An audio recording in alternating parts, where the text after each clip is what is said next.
And I saw as it were a sea, right, of glass mingled with fire. He's talking about judgment, hell, like looking through that crystal city, like in the books of Revelation in the beginning. And them that had gotten what?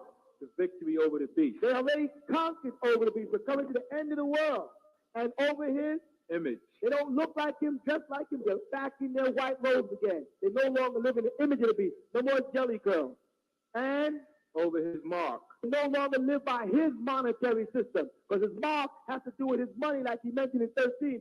Anybody that don't have his mark will not be able to buy and sell. So that mark has to do with money, living under his money.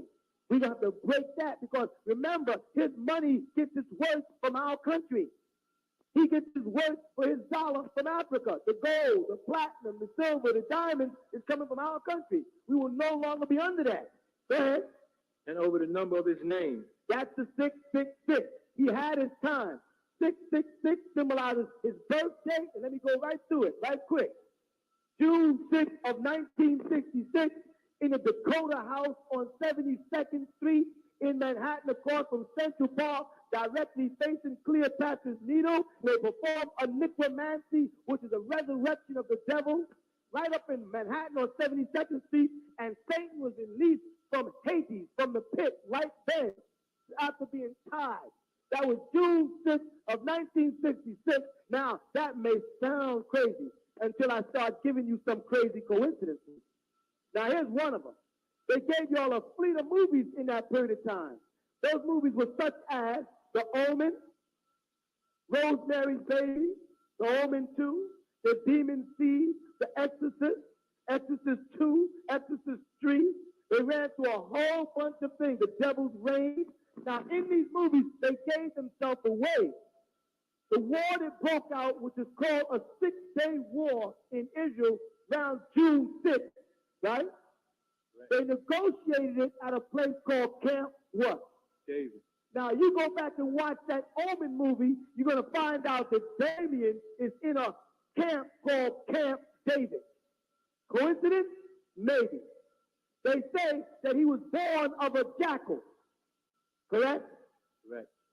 Now, and the husband of the woman that gave birth to him was an ambassador who came from England to America. Correct? And was shot while in the Catholic Church in the back of the head. And according to the movie, the woman gave birth by way of a jackal. Coincidence. The woman lost a baby and they replaced it with the demon seed. The Pope came here and gave a big speech in the Yankee Stadium on June 6th of 1966. Remember, the word coincident means two incidents. First, you get one incident. The second is a coincidence. Anything over co is no longer a coincidence. All this is a coincidence now, right? Now, in that picture, the Omen, they show you that once that president was shot, that a man was at the graveyard and he took the responsibility for the little boy Damien. Then he was sent to Belgium, where he resides today. Coincidence that the computer, IBM, happened to come out of Belgium. And the master computer is called IBM 3666. And it's being programmed by somebody they won't tell the world who it is. And in his programming, he has managed from June 6th of 1966 to engage every continent in the world is in war. And every government is seeing financial fallaways. And there's been a plague of new diseases and new drugs and all forms of pornography and degradation and evil since June 6th of 1966. Coincidence. Now, write IBM on the board, clear. And I want people to tell me, anyone who saw the movie 2001 Space Odyssey, I want y'all to see something. Because in that movie, the computer took over. Y'all remember that? The computer took over. Now watch when you write IBM, what comes before it? What comes before I? A. What comes before B? A. What comes before L. How? How happened to be the same name of the computer that took over in the movie 2001 Space Odyssey? They said, how? Why are you doing this to us, how? How happens to be an Arabic word meaning I can do it. You understand? Now, all of these are coincidences. Let me go back over them. It's a coincidence that the movie Omen was about a man who was a politician who was a prophet. He got shot in the head while trying to stab the devil boy, right, in the church. Coincidence. And his wife's name is Jackie, and Jackal and Jacqueline are the same. Coincidence. They happen to live up on 72nd Street in a Dakota house, which is a known Saint-Tonic building. Coincidence. The Pope happened to come in on June 6th of 1966, which would be 6666. Coincidence. And the Revelation 13 tells us it's the number of men. Since then, there's been a rash of Saint-Tonic movies. One after another, every year. In fact, 3 or 4 times a year, it's a new movie about the devil and how he wins. Coincidence. Somebody is being educated. Man, there's a rash after 66 of Saint-Tonic murders. Saint-Tonic cults. You notice something about this Saint-Tonic murders and Saint-Tonic cults? You hear about any black ones? No. Why? Why is there no black Saint-Tonic cults of mutilations of animals, of mutilation of bodies? Why? How come? Black people follow everything else the white man says. How come they ain't following down that path? And I'm not talking racism, I'm talking common sense here. This is for real. Now, if you want to call the movie The Omen and the movie The Exodus and the movie, where did they start the Exodus at? In Syria, right? They started with the Adhan, the call to prayer. And a Catholic preacher comes all the way from an Islamic country, which doesn't even make sense, all the way back to America to try to exorcise the devil out of this little girl. What's her name? Reagan. What's her name? Reagan. What? Can you say that one more time? Reagan. Now that's a heck of a coincidence, huh? Now think about that. And the funny thing about it, did the Christian preacher succeed in getting the devil out of Reagan? Oh, No, the devil threw him through a window and went on and possessed somebody else. You understand? Now, if you want to call all of these movies and all of these incidents coincidence, that's solely your prerogative. But I'm telling you, the devil is in the flesh. He came up out of the pit on June 6th of 1966, and the whole world is in danger. Not just white, black, Italian, Jew, Polish, Irish. The world is in danger. Whites who don't know that the devil's on earth is doing just as bad as you. You better believe it. But they don't know. Don't think all white people know. All of them know they're the devil and they got a big conspiracy. They don't know. They find out gradually that what their people did is not normal. And they start saying, our ancestors did some treacherous and some cold-hearted things. Now, you want to take all these equations about the devil and call them a coincidence, that's your business. Now, let me ask you another question. What color was Damien, white or black? white, What color was Rosemary, white or black? white, Rosemary's baby? white. I mean, what does he have to do to tell you who he is? Tell me one movie where they depict a black man as the devil, except for Bill Cosby. And they did that, and then made him the biggest black person you ever know. They gave him a movie first where they depicted him as a devil in a comedy. And then after that, he became the #1 black example. He had the best program and top rating. The best. You call that? You think it's a coincidence? When they say Senior Hall got to go off television because he's too black? How can a person black be too black? I've seen some black people. I travel around the world. I've been to Africa and I've seen some black people, and they're not too black for me. How can a man like Arsenio Hall be too black? I could see if they was looking at somebody with dreads, with a, with some African culture, with an ox bottle of food on, sit up there with, I can understand him saying, no, he looks too black. So I can understand a guy sitting up there with Jerry Curls, eyeliner on, that's too black?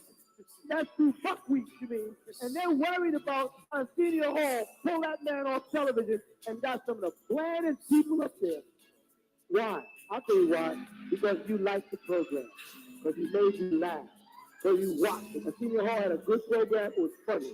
And the ratings were heat up high. You know Ben Vereen did what they call blackface? Ben Vereen, brother, what are you doing to us in 88? Here we take all this time to live there. We fought up to the 60s and lost.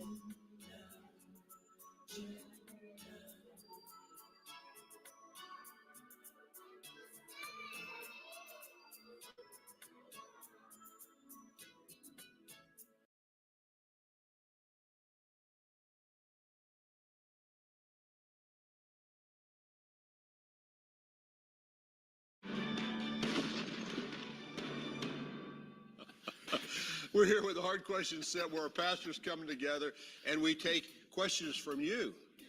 We want to encourage you to send in your questions. You can send them to CTVN, hardquestions@ctvn.org, or call us on the number that's on the screen, 888-665-4483. I'm the moderator of this fine group of pastors. What do you call a group of pastors? A group of pastors. I'm the moderator on this panel.